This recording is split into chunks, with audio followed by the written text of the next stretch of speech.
Il y a un rendez-vous très important en karaté, rendez-vous européen qui va se dérouler à Antibes d'ici 3 jours. On en parle avec ton invité.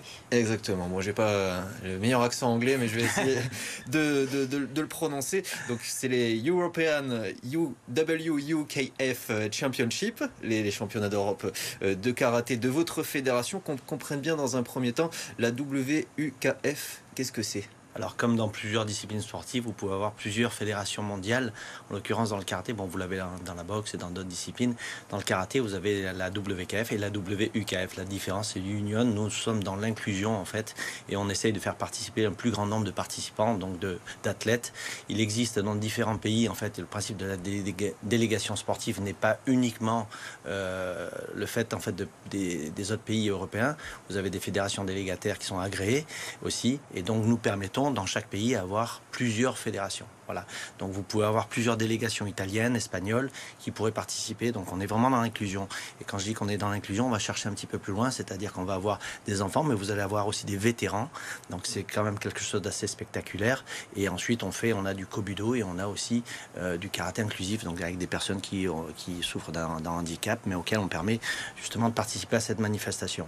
Alors ça commence le 16 novembre, ça dure jusqu'au 19. Vous le dites, c'est dans l'inclusion, c'est-à-dire on va avoir quand même beaucoup de participants et il va y avoir du karaté à se mettre sous la dent pour le coup. Absolument. Alors du coup, ça commence plus le 16 novembre, ça commence le 15. Le 15, avec les juniors, c'est ça? Exactement. Alors on commence le 15, on a 5 journées de compétition, on a 1700 participants, 1500 compétiteurs, 200 coachs, on va avoir 150 arbitres à peu près. Donc effectivement, vous allez voir beaucoup de combats, beaucoup de kata. Le kata, c'est l'épreuve technique qui est assez spectaculaire aussi. Et puis vous verrez d'autres épreuves. Je vous parlais de kobudo, c'est des arts martiaux avec les armes. Donc c'est spectaculaire, ça sera beau. Il y aura des gros champions, il y aura des grands champions avec des belles catégories et aussi des belles disputes en fait pour les titres. Ça, parce que dans le karaté, il y a quand même pas mal de variantes, on va dire.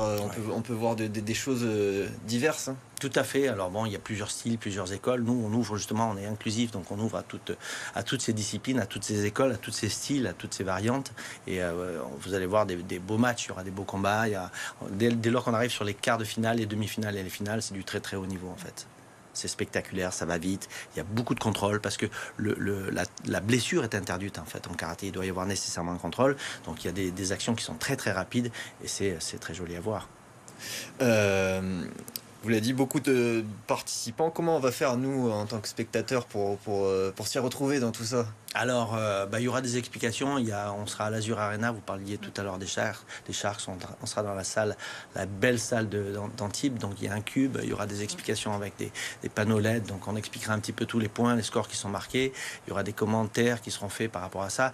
Et sur la partie technique, en fait, la partie kata à proprement dite, c'est comme en patinage artistique. Donc, c'est une exécution qui est très codifiée, qui est très précise, où on évalue en fait la précision, la stabilité, la puissance. Donc ça, tout un chacun, on est en capacité de voir si la prestation était efficace, si elle semblait efficace ou pas. Bon, après, nous, les arbitres, on est beaucoup plus formés là sur le détail, en fait, la recherche du détail.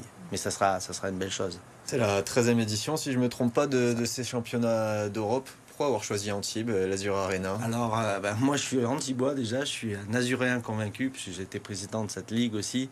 Il y a le président de la Fédération mondiale qui est venu, il y a le secrétaire général, donc on a vraiment tout le staff qui est descendu. Et puis, on voulait faire quelque chose sur la France. Et puis, je suis un petit peu chauvin, on va essayer de ramener ça chez nous, en fait. Hein. On avait évoqué plusieurs sites, on avait évoqué Paris, Lyon, j'avais fait l'inauguration, j'avais participé à l'inauguration de l'Azur Arena en son temps, et je sais qu'on avait une belle salle, donc j'ai essayé de ramener cette manifestation chez nous, avec le soutien de la Fédération mondiale et des élus. Peut-être aussi parce que la France dispose d'une certaine aura maintenant au niveau du karaté. On sait qu'on est un champion olympique de karaté, ça peut aussi jouer ça. Tout à fait, et puis on a Christophe Pina ici qui est à Nice, on a des grands experts mondiaux qui sont des experts français, et puis on avait le soutien aussi, ça c'est de fait, on avait le soutien de la mairie d'Antibes, que je remercie, monsieur le maire Jean Leonetti et son équipe.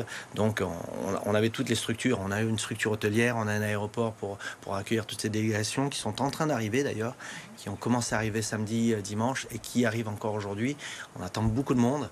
Puis ça fait aussi ça dynamise un peu l'économie régionale aussi, c'est ce qu'on veut faire. Le sport, c'est une dimension effectivement sportive, mais aussi sociale, inclusive et économique aussi. C'est ce qu'on essaye de faire. On travaille aussi, on va rétrocéder quelques bénéfices au travers des buvettes à la Ligue contre le cancer aussi. Donc ça, le sport doit avoir une dimension qui va au-delà du sport en fait. Je vais quand même vous parler de sport. Est-ce que ça attire toujours autant le karaté? On le sait que c'est peut-être un petit peu plus dévalué, c'est finalement plus une discipline olympique, ça ne le Oui. sera pas en 2024, mais est-ce que ça attire toujours autant, notamment chez les enfants? Alors si, ça attire autant beaucoup chez les enfants d'ailleurs, parce qu'il n'y a pas beaucoup de contacts, il n'y a pas beaucoup de blessures, donc ça reste une pratique qui reste saine. On dit qu'on travaille beaucoup le corps et l'esprit aussi, en fait. Hein. Il y a on travaille la maîtrise de soi. Donc dans la construction de l'enfant, c'est très très bien. Après, effectivement, vous avez des publics plus adolescents, plus adultes, qui vont chercher des sports un petit peu plus engagés. Mais en fait, vous avez différents styles de karaté où vous travaillez quelque chose d'engagé, comme le Kyokushinkai ou d'autres disciplines. Mais nous, dans les formes compétition, on veille à ce que les gens puissent se faire plaisir sans avoir des marques sur le visage. Donc c'est pour ça qu'on impose le contrôle et qu'on évite la blessure. Voilà Merci. la compétition qui commence le 15 novembre prochain.